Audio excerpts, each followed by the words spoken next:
I veneti, come tutti gli italiani, hanno la memoria corta. La mafia è qui da decenni e oggi porta il vestito buono. Nicola Gratteri parla ai ragazzi di 'Ndrangheta, Camorra, Sacra Corona Unita, mafia. All'MPX pare che le centinaia di studenti trattengano il respiro, tanto sono attenti.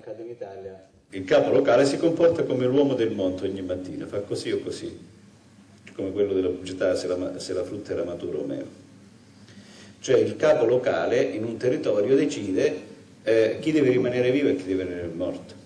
Calabrese, 53 anni, sotto scorta da 23, Nicola Gratteri è uno dei massimi conoscitori della criminalità organizzata.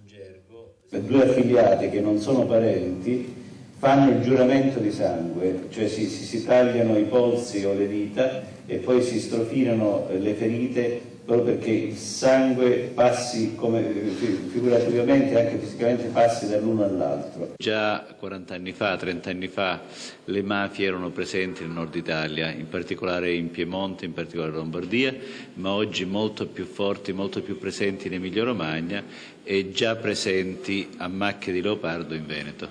La mafia oggi è un'elite che porta al nord i proventi del traffico di cocaina e li investe nel mercato.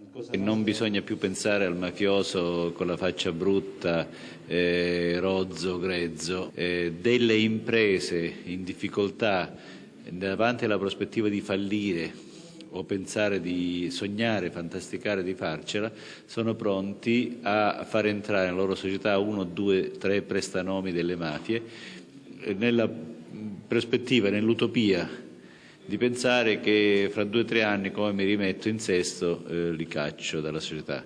In sala, a parte il sindaco e l'assessore Piron, che ha organizzato l'incontro, nessun altro politico è passato a salutare un servitore dello Stato che vive sotto scorta e lotta contro la mafia.